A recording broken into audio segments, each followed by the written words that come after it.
Buenas tardes. Good afternoon. Can you hear me? My name is Pere Estupinyà. Welcome. So you can't hear me?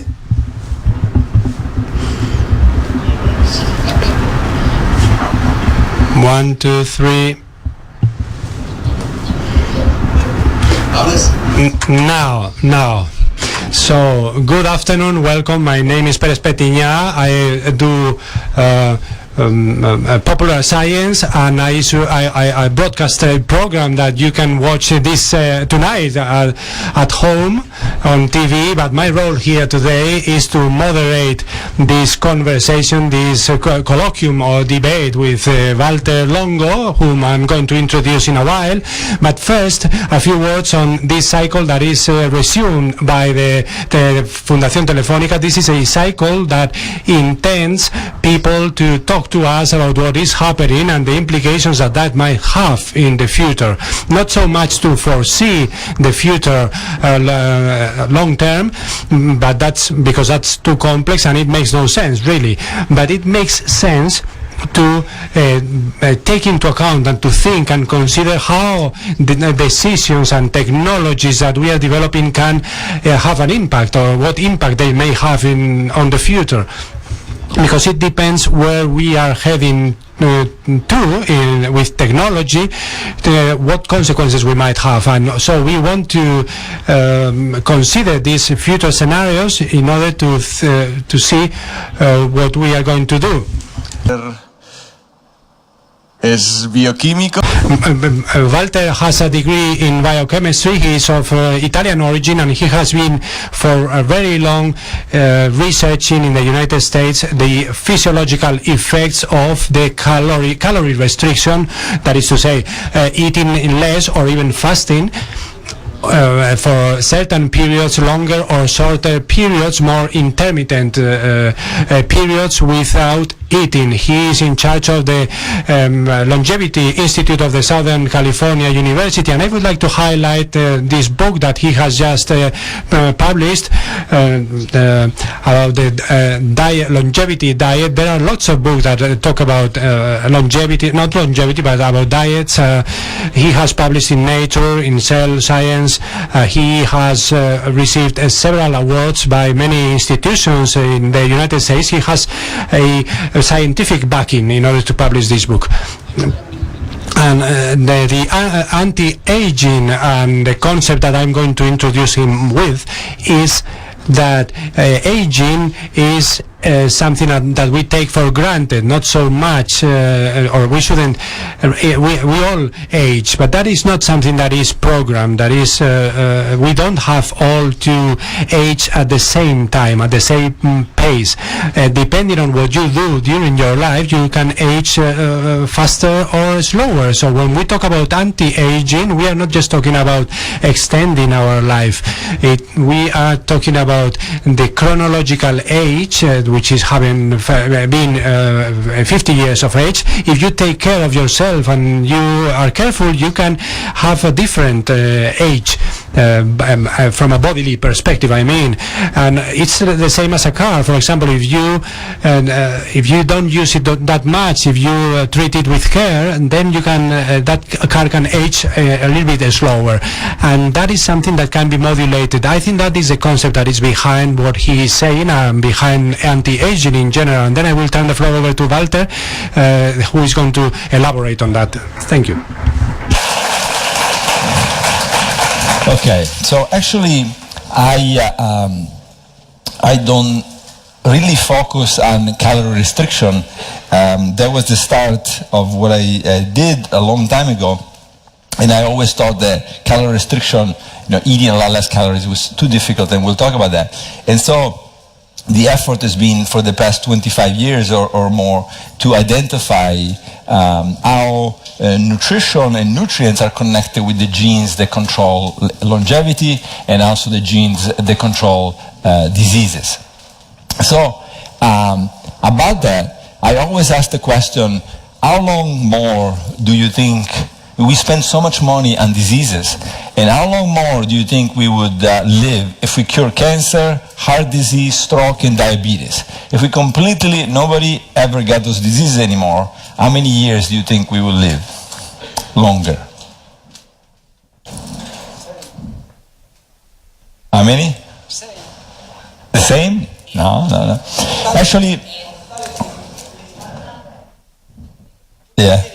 Now 100 is a little, same is a little too little, and 100 is a little too much. It's actually 13 years, right? So, and this is surprising. Most people think just cancer. If we cure cancer, we will get more than this. I always get the answer, 20 years. If we cure cancer, we're going to live 20 years on average, longer. But in fact, it'll take to cure all these diseases to just live 13 years more. And the reason is that there are actually many diseases that kill us, and they're all dependent, or not all of them, but the great majority of them are dependent on aging and the aging process. And so if cancer doesn't kill you, something else will, because the system is getting older and is now falling apart, essentially. And that's why we develop all these diseases. And but if we focused on the aging process, and I just use this as a health as effective as we've already been with mice. If we were as health as good in extending proportionally the lifespan of humans as we did in mice, we would get an extra 30 years. And the idea is that something I call juventology, right? So I never liked to think about me as somebody studying aging. I'm much more interested in how do you stay young, right? So what is the science to stay young? How does a mouse how do mice not develop almost any disease until 1.5 years of age, and they live about 2.5, 3? And people rarely develop diseases for 40 years, and they live 80 years, right? So is it possible that this youth moment, these 4 decades of youth, can be extended to 6, 7, 8, maybe even longer? So where you're young for 80 years instead of young for 40 years. And so I spend a lot of time going around the world and talking to people that made it to extreme longevity. This lady made it to 115 years of age, and she had a very regulated lifespan, right? So she didn't drink, and she was very worried about everything. And actually in Italy, the person that was one of the oldest person in Europe, 110 years old, Caruso, he also was very careful. He always watched everything that he did, and that was his recipe for living a long life. But then you have Madame Calment from France, and she has still to this day the record longevity. She lived to 122.5 years of age, and as you can see, Madame Calment wasn't worried about a healthy lifestyle, and she smoked until she was 117, and she actually quit smoking not for health reason, but because she couldn't light up anymore, and she was embarrassed that people had to light her cigarette. So something very similar for the Emma Morano in northern Italy, who died just a few months ago, and Emma was 117 years of age, and Emma ate 3 eggs a day and ate red meat every day. And so journalists, a lot of times, in a way they fall for it, and people fall for it. So you see the headline, lady eats 3 eggs a day and a lot of meat and makes it to 117. What they didn't publish was that everybody in her family was genetically predisposed to longevity. So a sister made it to 102, mother and father made it over the age of 90, the brothers and other sisters made it to very long lives. So the idea is to treat aging, and I'll show you that you can do this with genes, and you can do it with nutrition mostly, and that the nutrition controls the genes that control aging. And one thing that everybody always asks is, well, if you're going to extend the lifespan, are you going to make us sick longer? And we're so used to having all these problems in old people that we think if we can make everybody live to 110, you're going to be sick from 70 to 110 for 40 years. And of course, it's not such a good deal. But now we know from all organisms that we and other have studied that the lifespan extension, for example, these little mice live 50% longer, and actually up to twofold as long as normal, just because of one genetic mutation. And but they're much healthier. So only 50% of them or so will ever develop any disease, whereas this is 90% for the regular mice, right? So these mice live about 2.5 years and develop almost all of them develop disease. These mice live 3.5 years and only half of them develop disease. So not only you live longer, but you live longer healthier. And now we have also data, human data, and here is my collaboration. So we knew that simple organisms that had genetic mutation could live up to 10 times longer. In fact, this yeast here, they live 10 times longer than normal. I just told you these little mice can live up to 100-fold longer, so twofold longer. And what about the people that have the same mutation in the growth hormone receptor gene as the mice that are so long-lived? And these people have been followed by Jaime Guevara and myself for many years now. And when I first started studying them, they were in Ecuador. Most of them are in the mountains of southern Ecuador. And I thought they would have a good diet, but it turns out they have a terrible diet. They eat a lot of fried food. They eat a lot of sweets. So you would not expect them to be very long-lived, and you would not expect them to be free of diseases. But yet, if you look at their disease incidence, for example, cancer deaths are about 20% as they are in the United States for people that live in the same houses with this little subject. And for the people, the little people, they almost never develop cancer. In 350 people monitored for 50 years now, there's only been one death from cancer. This is really remarkable because everybody living around them dies of cancer like everybody else. Right? So just a single genetic mutation is now affecting tremendously, not just by a little bit, but completely wiping out their development of cancer for decades and decades in many countries around the world. We follow about 100 of them in Ecuador, but they're also in Europe, they're in the Middle East, and almost everywhere we see the same effect. And the other thing is obesity. Ecuador, obesity is about 13%, and the obesity in these little people is actually over 20%. So they're much heavier than the people in Ecuador. And yet, the people in Ecuador develop diabetes, and they don't, right? So they're protected from cancer, they're protected from diabetes, they're also protected from age-dependent cognitive decline. Just a single mutation can have that kind of power. So what's a longevity diet? Well, we started by saying these people, these little people, have very low levels of this, a very low activity of this gene, growth hormone and IGF-1, and also very low activity of these TOR and cis-kinase genes, which we had first identified in yeast. And so we started looking at what about people in the United States that have a low protein diet versus people that have a high protein diet, right? So if proteins are controlling growth hormone IGF-1, and this is controlling TOR and cis-kinase, if you have a lot of proteins, you expect the lifespan to be decreased and the aging to be accelerated, and that's what we looked for. And so if you look at people that have a low protein diet, they have a cancer mortality of 1, let's say, relative number, versus the Americans that have 20% of the calories coming from protein. They have 4-fold higher risk of developing and dying of cancer. And also, the chance of dying of any disease goes up to 75% higher between low protein and high protein. And why is this? Well, we think that because you see this IGF-1, which controls the aging process, in people that eat a lot of protein is very high, moderate protein intake, low protein intake.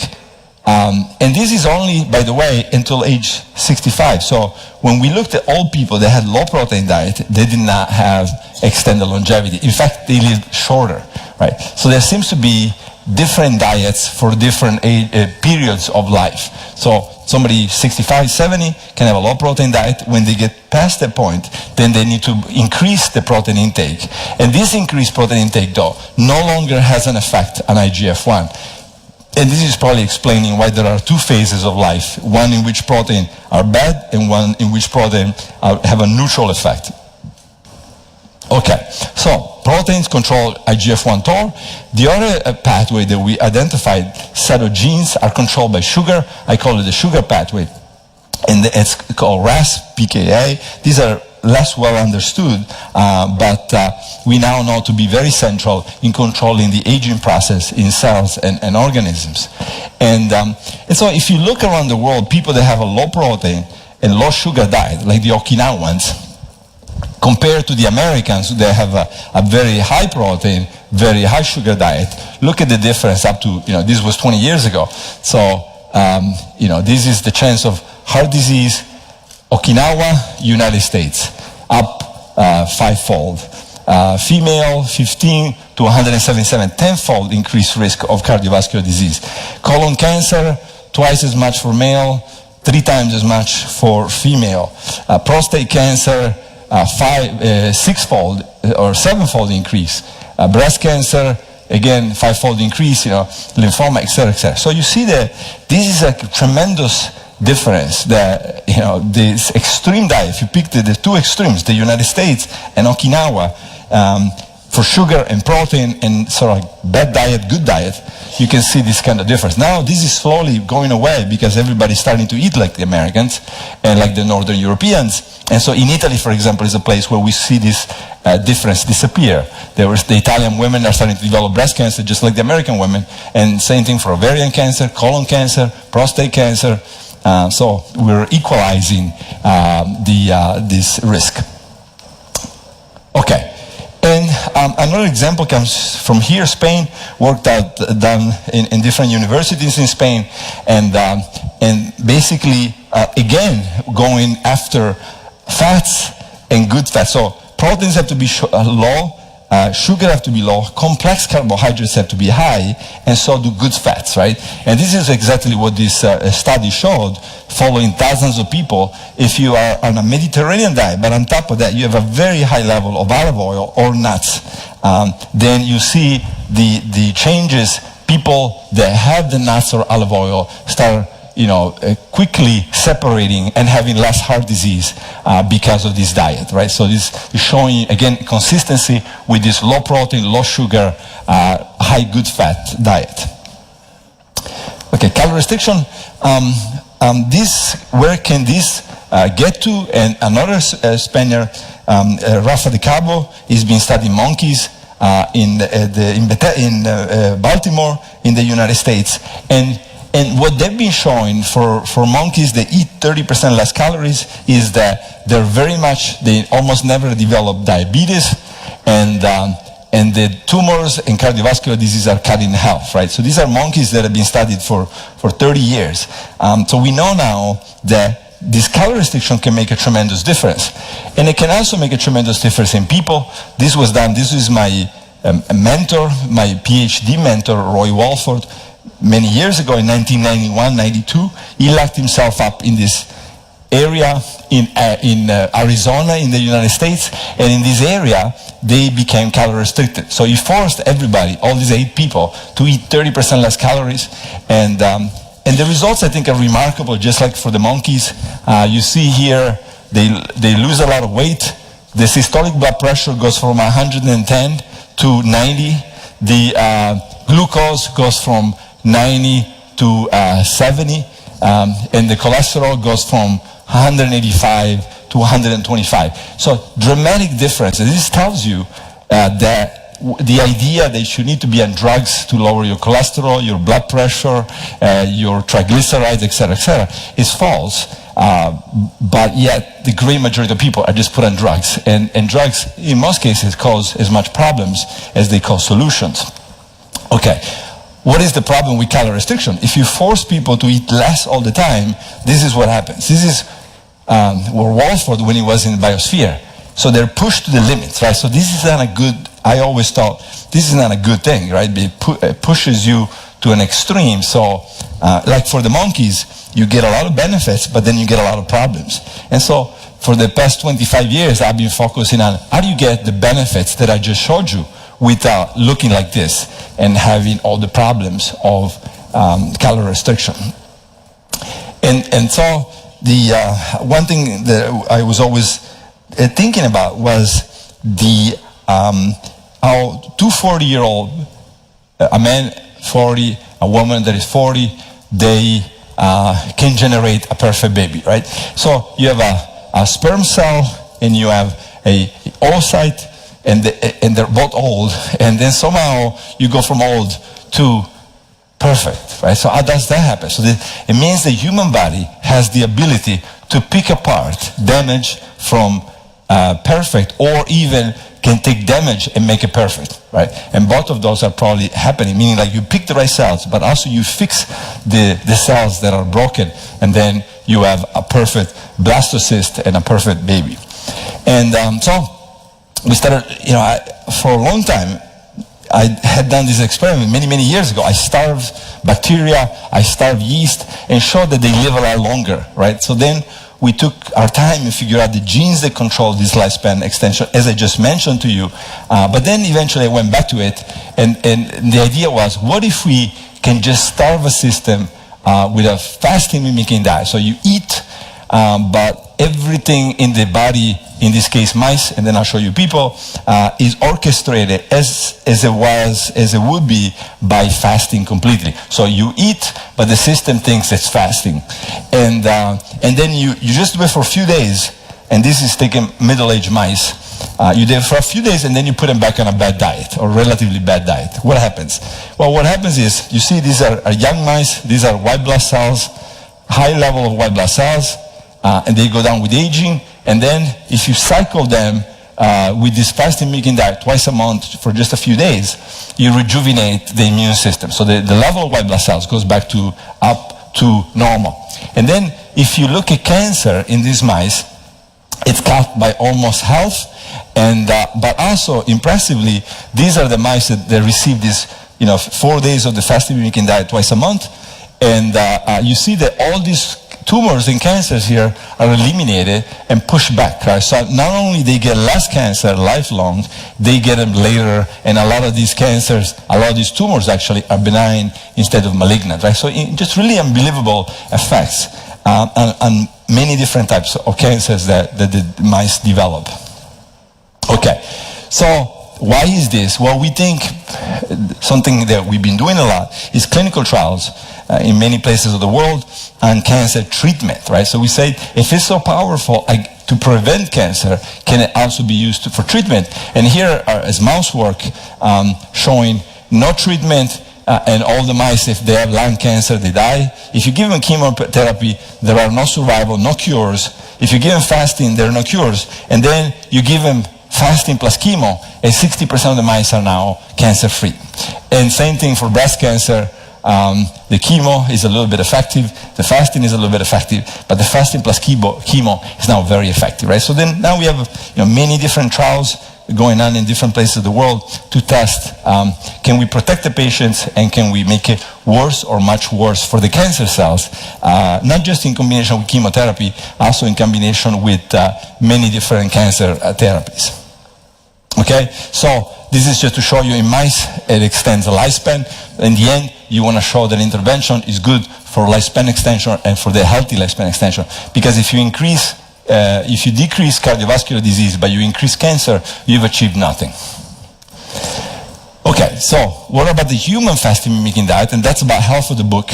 And so same thing is based on the mice, from funding from the National Institute on Aging and National Cancer Institute in the United States. Particularly, we developed this first for cancer patients because they did not want to undergo water-only fasting. It was too difficult. The oncologists felt it was too dangerous. And so they say, the National Cancer Institute said, can you develop something that they can eat and that's as good as fasting? And that's why we developed this fasting mimicking diet. I should say, I am the founder of the company, but I make all my shares are donated to charity, to two foundations, Create Cures and the Valter Longo Foundation. So I don't benefit at all financially from any of this. So what happens when you put people, this is 5 days of between 800 and 1100 calories, done once a month. Then we let people go back to whatever it is that they did, right? So we give them no instructions on what to do in between. Just go back to eat this box of food for 5 days and then go back to your regular diet. And you see here, for example, blood glucose. After 3 cycles of this is a 100-patient randomized clinical trial. If people had normal glucose levels, they were not pre-diabetic, not much of a difference. If people had high glucose level, they were pre-diabetic, about to turn diabetic, now you see a big difference. If people had the risk factor or marker for cancer, IGF-1 that I just told you about, if they have normal level, you have a little bit decrease. If you're at risk for cancer, you have very high levels. The people that eat a lot of proteins, now they come down a lot, and they come down back to the normal level. C-reactive protein, a risk factor for cardiovascular disease and a marker for inflammation. Very, very common in the European and US population. Normal people, no effect. People at risk for cardiovascular disease, now you have a big drop, right? So what does that mean?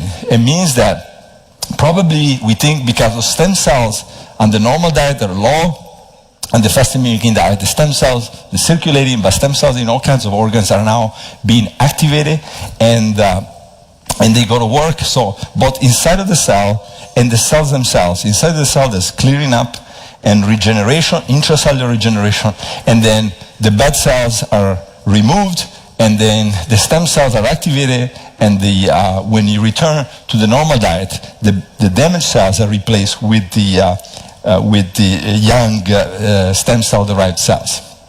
So what happens in a diet, aging, toxins, the risk for disease goes up, and each cycle of the fasting mimicking diet, it doesn't of course reverse everything, but it brings back, it sort of rejuvenate, it brings the clock back.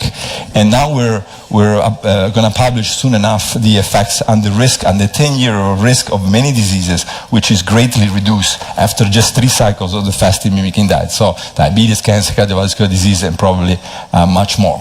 So how does it work? It's something actually very simple. And here I use Walford, my mentor, to explain the whole thing. So Walford is pretty healthy, has a really nice diet, a very careful diet. And then here's Walford during the years in Biosphere 2 that I told you about. So everything shrinks. So you can imagine now his liver shrink, his lungs shrink, his muscle shrink. Every single one of his organs besides his brain was reduced in size. And now, then after the Biosphere, he returns to the normal diet and everything re-expands, right? So it's just a very simple way to, again, get rid of a lot of damaged old cells and replace it now, turn on the same systems which we've shown recently that you turn on during embryonic development. So when we're first born, the same program that is activated at birth is activated here. So you see the same genes that are always turned off, and they turn on in a very coordinated way to go rebuild the liver, the muscle, the hematopoietic system, the blood system, etc. And so the longevity diet includes these 2 to 12 cycles of this fasting mimicking diet based on need. So somebody that is obese and has multiple risk factors for diseases, they have to do it once a month. And people that are super healthy, maybe twice a year. So on average, once every 4 months. So this is, the good news that we think that now we have thousands of doctors in the United States, England, Italy, and pretty soon Spain, that recommend this fasting mimicking diet as an alternative to drugs. And so this is the longevity diet, mostly plant-based, vegan plus fish, low protein until age 65-70, then increase based on need, high levels of legumes and vegetable and healthy fats, olive oil, nuts, salmon, etc. High nourishment, this is very important. If the system goes from bad diet to low nourishment, you have a problem. You get rid of a problem and add another one. And then what's called time-restricted feeding eat, and I know this is going to be hard for Spain, but eat between, say, 8 a.m. and 8 p.m. or 9 a.m. and 9 p.m.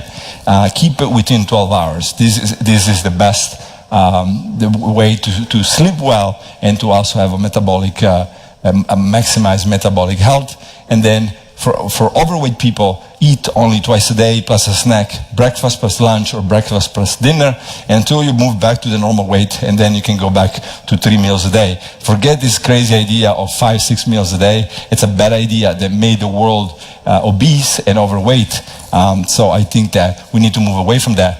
And I'm just going to end with Salvatore Caruso. He was 107 years old here, and as you can see, he's still cantano mille capinelle, hanno la piuma bruna, hanno la febbre al cuore, se puoi aver fortuna, la porterò, a mezzanotte va, la donna del piacere, e nell'oscurità. Okay, thank you very much.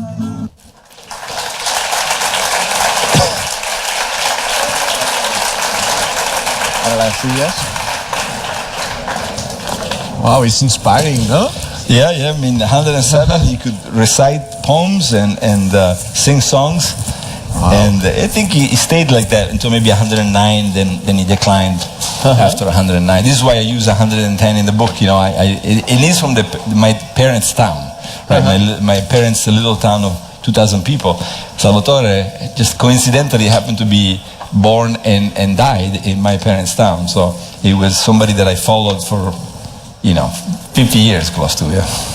De hecho, you told me that you understand Spanish, ¿no? Yeah. De hecho, we'll see. No iba a ser la primera pregunta que iba a hacerle, pero...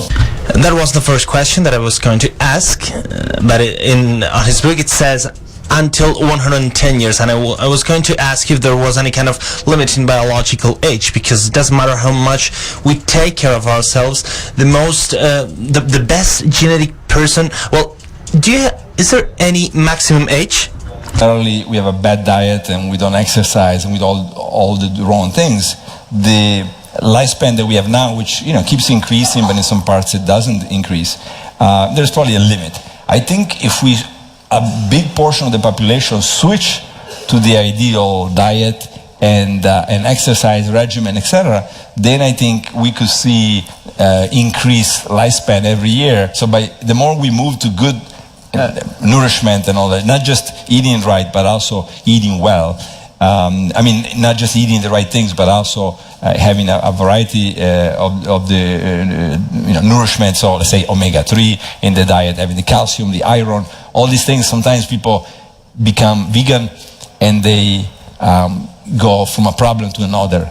And so, but if the whole world, or let's say 50% of the world went into this perfect behavior or close to it, then I think we will see maybe many more people in the 120, 125 range, as we already seen with Madame Talmont.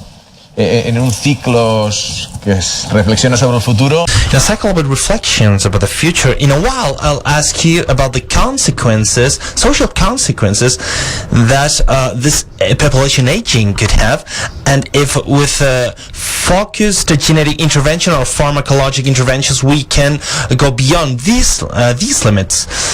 So I'll ask a couple of questions or three, but we want you to participate, and the ones that are watching the streaming and on Twitter, they can send a question with the hashtag. Just one second before getting into the questions, because I wanted to ask him what diet do you follow? Thing in the book, yeah. Maybe do the fasting mimicking diet twice a year, and then pretty much everything. In Italy, I eat 3 times a day. In the US, I eat twice a day. Claro, es que en Italia es más difícil. But in Italy, it's easier to eat 3 times a day and maintain a good weight. In the United States, it's impossible. Yeah, so claro. Y en tu solo para just to reinforce key messages, your diet proposal, the big difference are the periods, because we are we've always been taught to eat fish because of the omega-3, eat vegetables, olive oil. There are things that repeat themselves, but in your particular proposal, you speak about vitamin supplements. But what you would define are these periods. Really, the Mediterranean diet has effects that go between 6% and 13% on disease prevention. Very small, and they're good. I mean, it's a great diet, but the effects are small. What I just showed is in the 3-4-fold, right? What I showed for Okinawa. So I think by eliminating the chicken, eliminating the eggs, eliminating the red meat, even if it's small, there appears to be a big difference that is made by a relatively number of small changes, but there's a long list, as you saw. Yeah. So I think the illusion by a lot of people is we already knew this, and yet if you go around Spain and you see how many people follow, forget the fasting mimicking diet, but let's say how many people follow the everyday, almost nobody, maybe 1 in 10. Same thing for Italy. United States, maybe 1 in 20, 1 in 30. So I think that, this Mediterranean diet idea, the Ansel Keys came up with by studying Southern Italians a long time ago, made it more damage than good, because it turned the planet into eating a lot of pasta, a lot of rice, a lot of, starches, and it demonized fat, and it demonized good fat and bad fat, both, So basically the point of my book is you need to know a lot more than these words like Mediterranean diet and how to implement it to, even if we forget the fasting mimicking diet, to benefit from the longevity, this kind of like what we saw in Okinawa, 10-fold increase in breast cancer between Okinawa and the United States. I mean, how do you get 10-fold difference? Not with the Mediterranean diet, we know that, it's just about 10%. Acabas de sacar un tema de... You've just talked about information, and it gives us the feeling that we have plenty of information. There's a lot of information that we don't know whether it's true or not. There are a lot of people recommending different types of diet. This happens in nutrition, in nourishment, in other fields of science. I don't know if you've focused about how can we make people have things to choose the best information. Saying, like I use the planes as an example. I say when you get on a plane, if it's a Boeing 747 or it's an Airbus 380, you feel like it's a good plane. Well, why is that, right? Well, because this plane almost never come down. It's amazing how much they fly and how many accidents there are, right? And so I think for diet, we let almost anybody, actors and anybody can write a book about aging, and anybody can write a book about diet. And so this created a tremendous, and any doctor that, doctors don't have a lot of training in nutrition. Some of them do, but very few, right? And yet you have sometimes doctors that may, benefit from selling products that influence the way we eat. So I think we need to start by what I call the 5 pillars, and need to start by building on the right people that have really spent their entire life kind of like Boeing or Airbus, spend the entire life building up this diet, and they have consequences. If I come up with a wrong diet and somebody can prove me wrong, I have my career, if it's not over, close to it. I mean, if people can prove that half of what I say is wrong, my career it'll be over. For a lot of other people, it's not like that, right? They have no consequences. And so it's easy to go out there and say, eat this and eat that. And I think journalists need to start filtering, and then focus on the people that, are not saying, I have a mouse study, therefore you should eat like this, or I've done some epidemiological studies and you should eat like this. They should really make sure that it's got a very deep foundation. Ya. Voy a dar paso al público. La única pregunta un poco técnica que me gusta. The only technical question that I would like to pose, I've been impressed of the information of the cancer treatment, chemotherapy plus fasting. It was a significant piece of information. So my question is, what's the mechanism that explains that fasting helps chemotherapy? And if these data are strong, and if they are being applied? Is the following.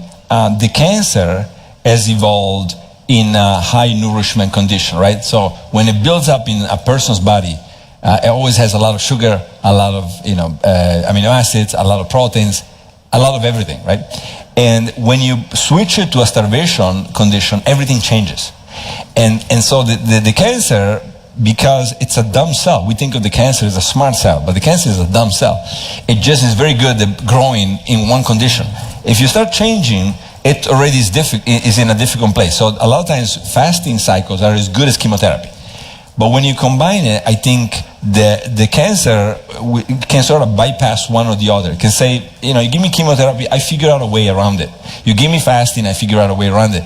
When you give them both at the same time, it's not able to do that. So it tries to, for example, there's something called the Warburg Effect. And the Warburg Effect, the cancer uses a lot of sugar. But now you decrease the sugar by 30-40%. So now, instead of having more sugar, there's less sugar. And it's not enough it's not consistent with the life of a cancer cell. And this is why we think that the combination of chemo, but not just chemo, now we're combining it with all kinds of, like, for example, we published on the kinase inhibitor, this new generation of anti-cancer drugs, and it works very well because in all cases, I call it a wide-acting effect by fasting and a selective effect by drugs, right? So the drugs is the sort of magic bullet, and the fasting is the wider acting effect, and together they make it very, very difficult for cancer cells to survive. Si tenéis preguntas. If you have questions, I think that there was one at the back. Sí. Pone ahí el salmón como un elemento primordial de la... So that salmon is a main element of nourishment, but as we can't access wild salmon because of medical and environmental reasons of antibiotics, etc., they recommend to reduce salmon to 1 serving a week. Recommended, maybe about once a week or twice a week at the most. And I know some of them are raised, farm-raised salmon. Now there's some data that suggests, for example, for omega-3, the farm-raised ones sometimes have more omega-3 because they're fed omega-3s. So the farm-raised, if it's done correctly and the government start paying attention and regulating well, it might not be a bad idea. A lot of times they're in the sea or in the ocean, right? So, but I agree, we need to have a much more careful monitoring of antibiotics and what do they give them to eat, and what is the difference between a farm-raised salmon, for example, and one that you fish in the river. ¿Y esto podría ser uno de los mitos? Could this be one of the myths in nourishment? There are a lot of articles that say that organic food doesn't have to be more nutritive than a conventional food. The factory food has more omega-3 than the wild one. Are we making this seem as evil?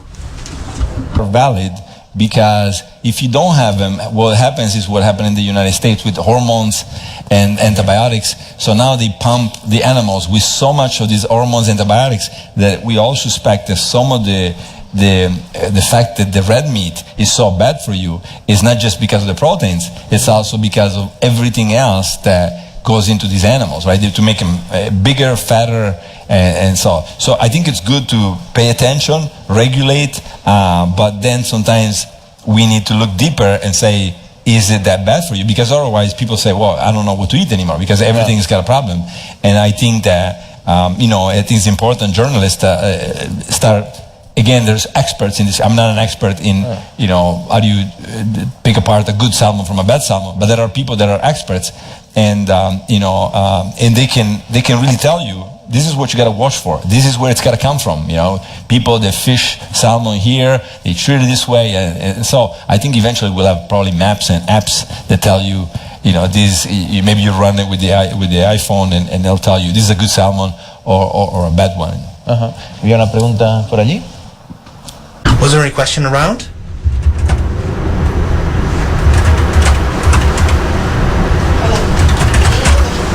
Hello, I have a couple of questions. I don't know whether I can pose both. Yes.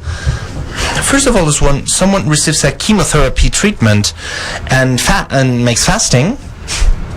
Chemotherapy is very strong, and you run out of platelets, and you don't give the chance to your body to regenerate to receive this chemotherapy. How can you compatibilize or make compatible a fasting with a chemotherapy? Are important, right?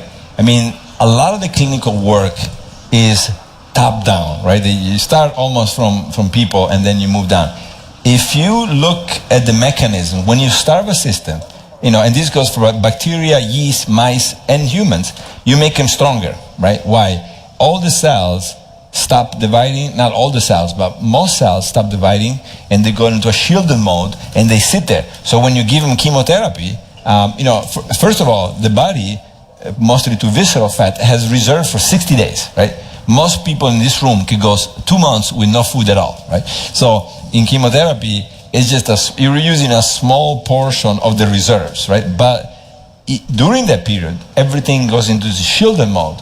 And now, we already published this, the human data, showing the patients seem to be protected from the chemo instead of sensitized. So not only is it not worse, it's better for the cancer patients.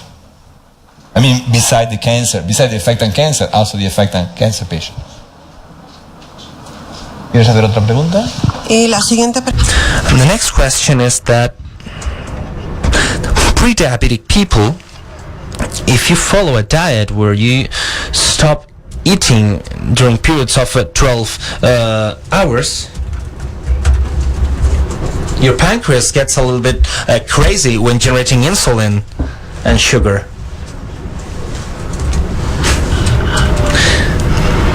Now she's repeating the question. horas sin comer nada o tus niveles de azúcar suben en sangre mucho. Entonces no sé cómo se puede compatibilizar una dieta. Yeah, the fasting with diabetic people, but in fact you cover in the book. Él dice que hay riesgo. He says that there are risks when doing some kind of diets, and in fact you speak about who can and who can't follow these fastings. People that, even though I think it's highly promising for both type 1 and type 2 diabetes, for people that do take insulin, it's just very risky. It should probably be done. So we're doing a study in Holland, University of Leiden, and another study in Austria, University of Graz, where we're going to look at fasting mimicking diet to treat type 1 and type 2 diabetes. It's just we have to be very careful. So it's got high promise, but it cannot just be done by people at home. That's dangerous. Pregunta aquí. Gracias, muchas gracias. thank you very much.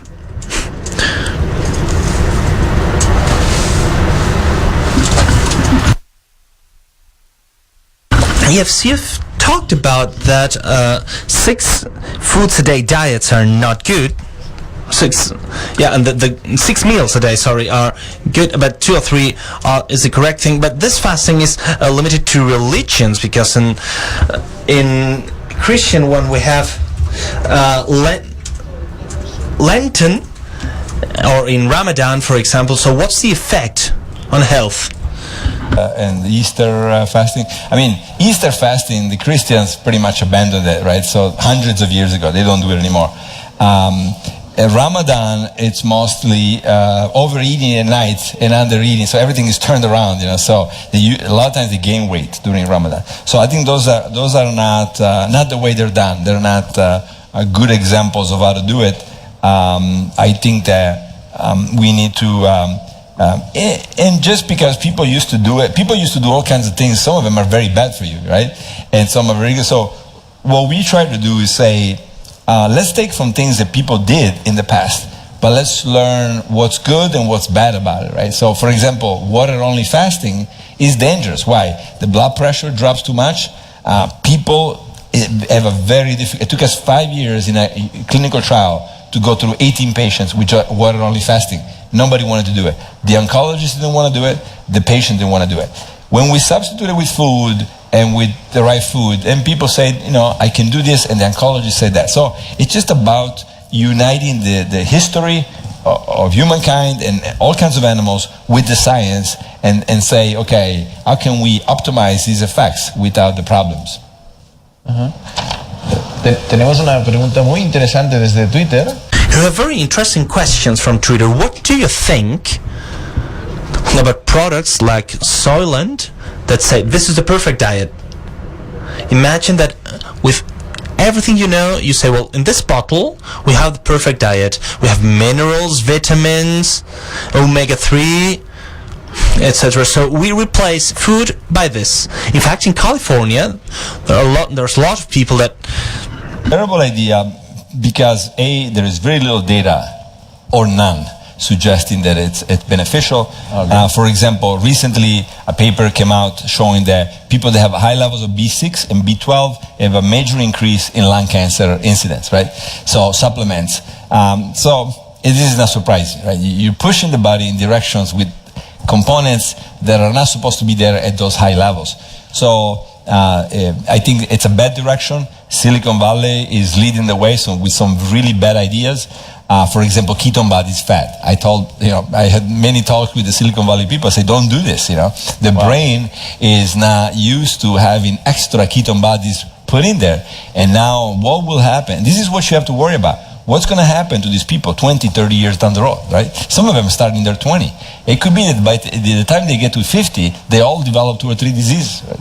And it could be epilepsy, it could be who knows, right? So it's very dangerous. This is why in the book, it's always the combination of history and tradition with science. If you don't match them, then no go. You can't do it, right? So even the fasting, I say, is this something that we've always done? For example, there are some clinics around the world. They follow over 5,000 patients. One is in Marbella here in Spain, Marbella and Lake Constance.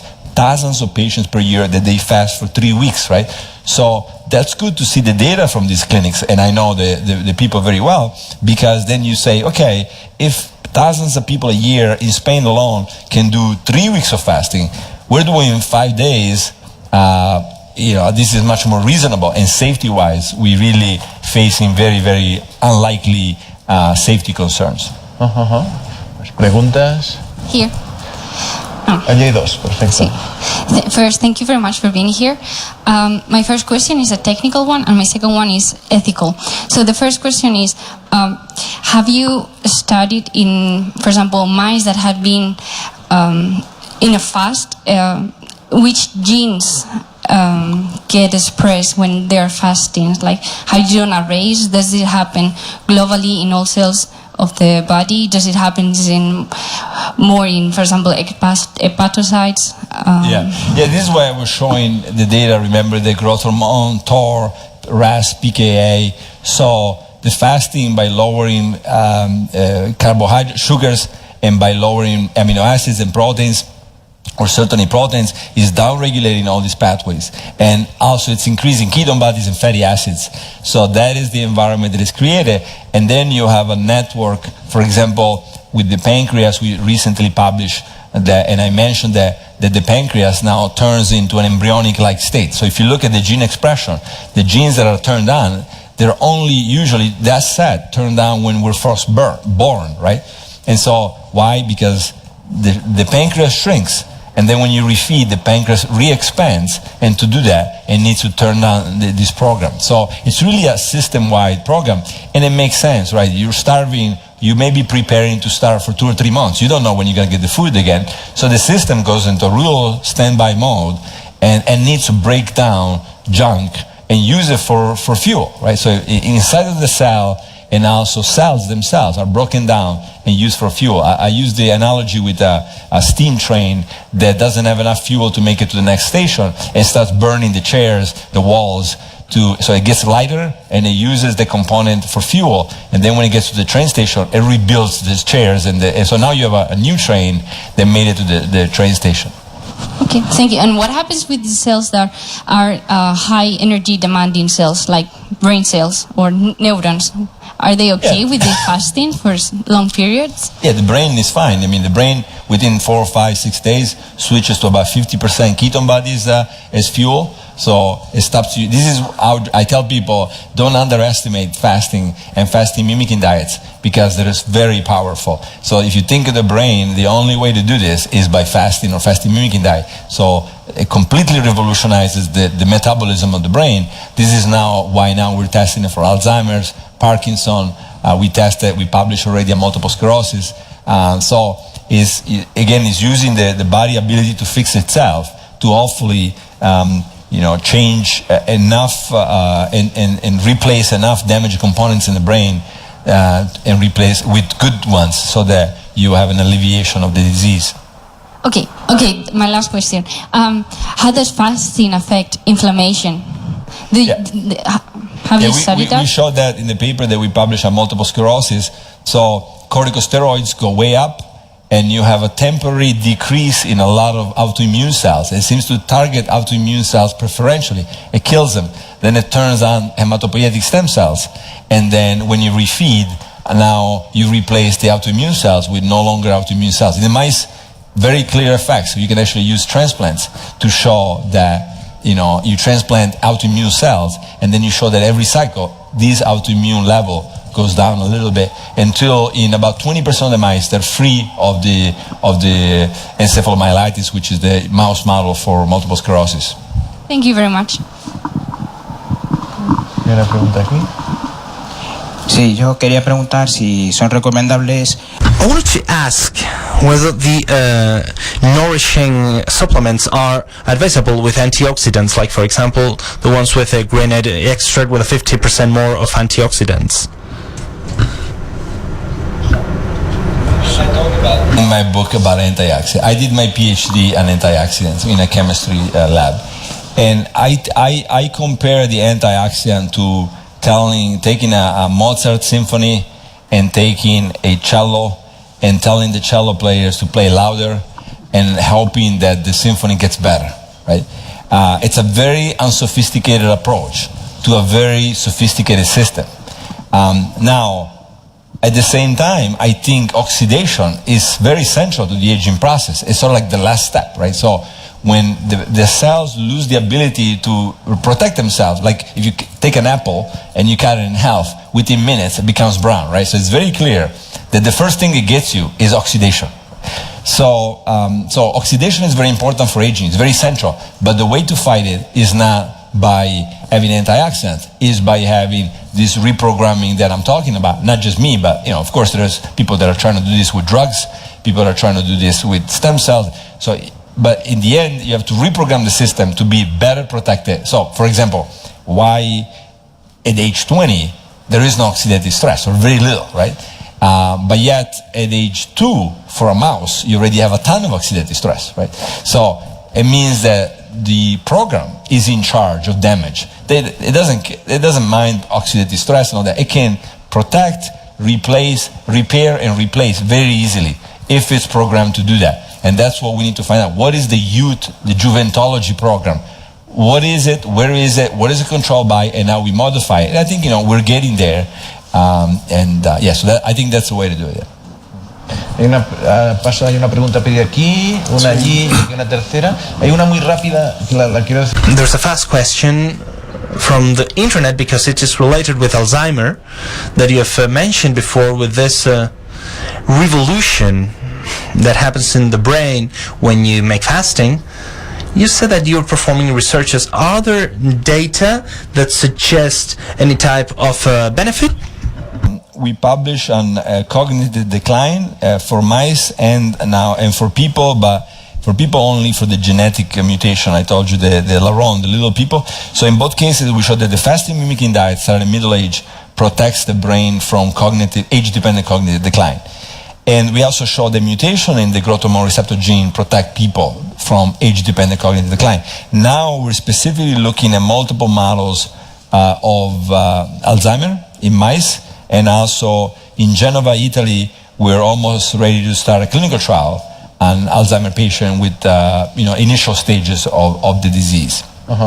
¿Y sería para la enfermedad o para los síntomas que podría ser beneficioso? It will be for symptoms or for the disease?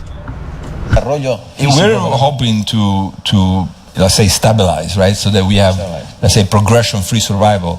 But I mean, obviously, particularly if you take a patient that is, like say mid-stage Alzheimer, the brain is so damaged that it's extremely difficult. But if you get it early, right? If you get it mild cognitive impairment, MCI, or you get it at the early stages of Alzheimer, I think there's still hope. Especially, for example, now we're talking to Danone Nutricia, but they have a product called Suvenaid that is working, starting to work. It's all kinds of nourishment for mitochondria. So we're talking about, can we combine forces and give this together with the fasting mimicking diet, and maybe hoping that we see a long-term stabilization. Preguntas que había. Hola, muchas. Hi, good afternoon. Thank you very much for your talk and for being here. I wanted to ask a couple of questions. One, do you know the authors, the Herbert Shelton work? He has worked for several years in the past century in the United States. Albert Mosedi in Europe, a long tradition treating cancer tumors with fasting up to 40 days, even religious fasting. You've discussed religious fasting. The theory seems to be in this fasting for cancer has been reduced. Mosedi talks about only uses soft diets to keep the breathing, cell breathing, and to prevent the stream of toxins in the blood from increasing too much. I would like to talk about those 20 days, those 3 weeks that you were talking about in Marbella. Those 20 days in Marbella, are there any patients that voluntarily wanted to experience with almost a full fasting, or only with drinking diet?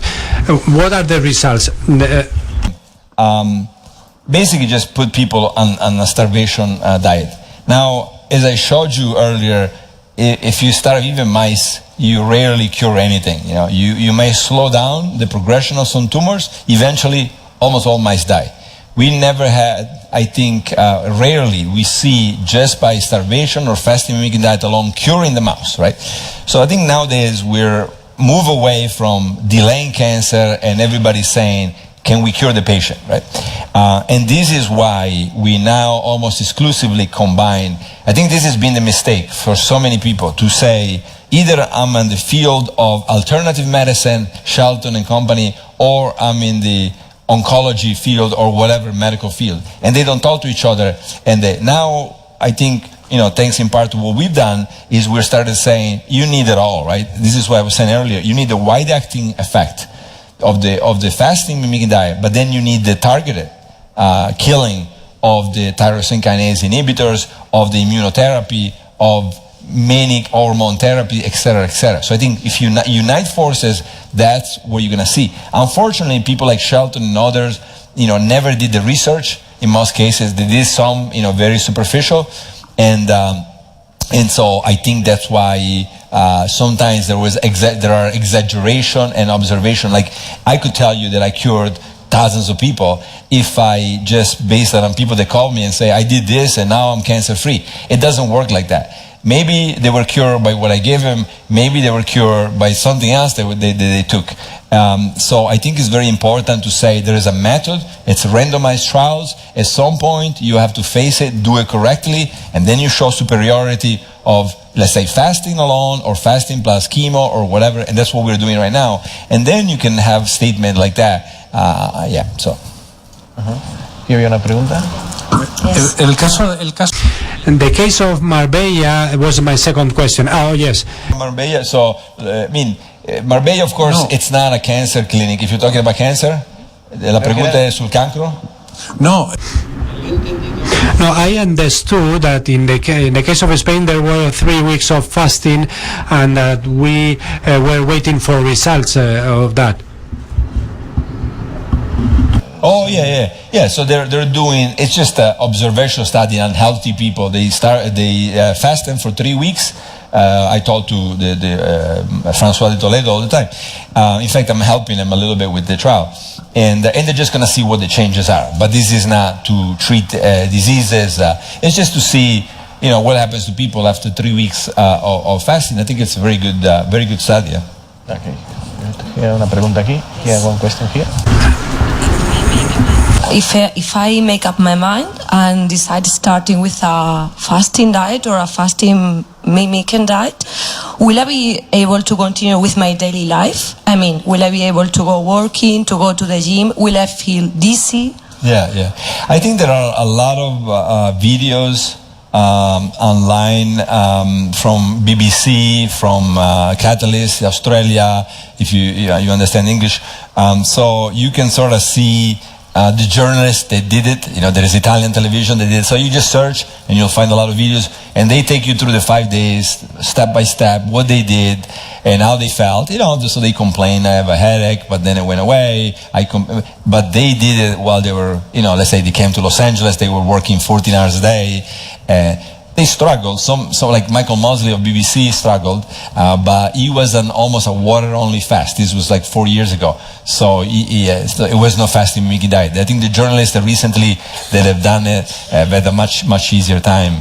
So there are at least 3 or 4 videos in Italy. If you just search dieta minima digiuno in Rai television or Canale 5, you'll see the videos. Yes, but you make it twice a year, if I understood okay. If you're in perfect health and you have an ideal diet, then it's twice a year.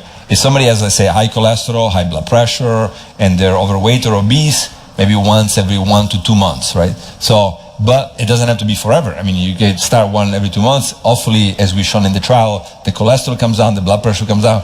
Once you stabilize, then you can, make it every 3, 4, 5, 6 months. Yeah. Okay. And how is the experience for you? I mean, do you feel okay? Do you continue with your daily life, or do you have to rest more, or? Yeah, I mean, we've tested it now. About 10,000 patients have gone through it with doctors and without doctors. And we've so far, I would say 99% of the people went to work and did everything. You gotta watch out, right? If going to work means going on a construction site on the 10th floor, that's a good idea, But if going to work means going to a bank job, then it's perfectly fine. So I think it depends, right? And it's always good to take it easy. No exercise, by the way, during it, right? No exercise. Walking is fine, but everything else is off limit. I mean, there's no need to try to athletes always ask me, can I combine it? For 5 days every 4 months, stop, that's okay. You don't need to combine things. Un par de preguntas más. A couple more questions. 1, 2, and 3. Okay. Let's try to make them as quick as fast as possible. And in line with the previous question, you as a consumer, if I read a book and I learn how to fast and how to go through that diet, you as a consumer and we as consumers, how are we going to face now a market where products, they say that they are polluted, that they have more preservatives than they should have? You as a consumer, you put yourself in our shoes. How do you choose what you consume or in your diet, or what you use in your diet, with such a big amount of produce that is polluted? Well, is affecting us, but it's a limited effect. And so in the book, I advise to go with the organic food, if possible, if people can afford it, and just pay attention, like we were saying about the salmon. Sometimes it's just a little bit of reading. I think overall, the evidence that pollution is going to decrease your life, I mean, if you pay some attention, that it's going to decrease your life by 20 or 30 years is very small. Maybe a couple of years. So now, this is where the fasting mimicking diet comes in. Remember, we combine it with chemotherapy, and it's protective, right? So let's say food as pesticide. This is why we're saying, you do a fasting mimicking diet once in a while. Maybe the damage of pesticides should be fixed or somewhat I mean, the diet should help protect also with the bad components of the food. Now, it's not a miracle drug, so it depends if it's antibiotics, if it's other chemicals, who knows, right? I mean, but this again, I for my second book in Italy, I went around and really asked a lot of the food producers and the restaurant owners, etc. And they seem to feel pretty good about the improvements of the quality. There's a lot of checks that didn't used to be around. I was surprised how many checks there are now by the Italian government, and I will assume also by the Spanish government. Una pregunta, Valter estará firmando. Walter will be signing books, and I don't want people to go away because those are books that we miss selling. So one quick question here and one last there, if you don't mind. So please be concise.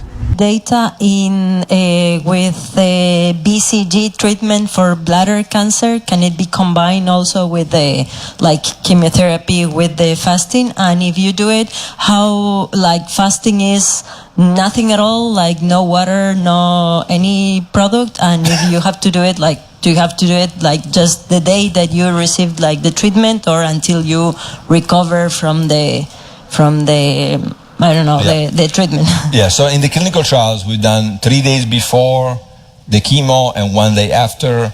And in one of the clinical trials, we also had bladder cancer patients, and they did fine. And so now we're basically testing the fasting mimicking diet. It's called Chemo Leave in multiple hospitals. And we hope that at some point soon enough, this is going to be available. And but of course, somebody can still do water-only fasting. It's just much harder and much more dangerous than the fasting mimicking diet. The diet. Okay, thank you. ¿Allí tienes o mientras tú tienes micro? Do you have a microphone there? Okay, we are going to do one more. I wanted to know what happens with the people that have attention deficit and that have problems putting up with so many hours of fasting. Yeah, if you are decrease further. So if you have, let's say, 90/60, it's a little dangerous. So it's best to ask a doctor and really monitor your blood pressure, hour by hour, and just in case it goes down too much, then start eating again. Yeah. La última pregunta. Last question here, and then we close. And then while he signs the book, you can also ask him questions. What's your opinion about introducing a routine of fasting every day, 15 hours, and then eat in the other time window, 2 meals, healthy meals, but with no restriction in terms of calories, but with 15 hours of fasting every day? What's your opinion? And my second question is, in sports environments, at least amateur environments, now it is becoming fashionable to use and to improve resistance, aerobic resistance, and also strength. They are now training 1 or 2 days in a time window of fasting, also in this order. My personal experience is that you don't notice any difference really in terms of performance. Is that recommendable, and could you give your opinion about that? It's about time restricted feeding, is that what it was? Yes, for a period without eating and then eating without restriction. Yeah. I think it's generally a bad idea. I think that this is why I talk about the 5 pillars in the book. There is some data that's showing that if you eat for, let's say, 8 hours unrestricted, you can do very well. But then they don't tell you about the data that, for example, shows that gallstone formation goes up and the risk of developing gallstone goes up. And also they don't tell you, if you skip breakfast, your risk of cardiovascular disease goes way up. So it seems like if you go past the 12 hours of restriction, you start getting in an area that is not very well understood, and then you get into trouble. If you keep 12 hours, you get the benefits without the trouble, And how do we know that? Because most centenarians eat within 12 hours. They don't eat 8 hours. Rarely you see that. Sometimes you see it, but most of the times you don't. But you always see 12 hours. So I think I will go with the safe one that is very beneficial. Now, intermittent fasting, again, it's very difficult to do, very sort of extreme. You don't eat every other day. People will drop out. It's very similar to calorie restriction. Eventually, people are not going to be able to do it.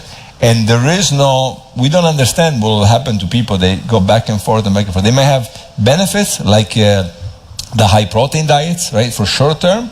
And then eventually you can have problems after 5-10 years. So I would say that intermittent fasting, going back and forth like that every day or every other day, it's probably not a good, safe strategy. It may work, it may not work, but I wouldn't take a chance. Y el entrenamiento y la masa muscular, que creo que también habla. Training and muscle mass, the strength. I think now we're doing a study in University of Verona with the fasting mimicking diet, and basically we saw this in mice already, that the satellite cells, the muscle stem cells, get activated during fasting.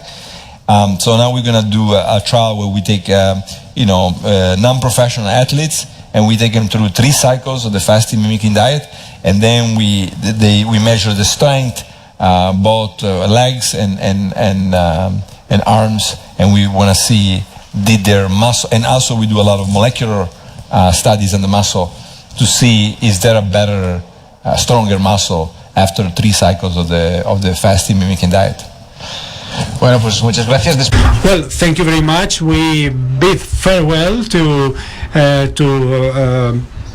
our speaker. We couldn't talk about the future, but we will hold another meeting to discuss the future. You have books. If you want a signed copy of the book, you can purchase it at the entrance. Thank you.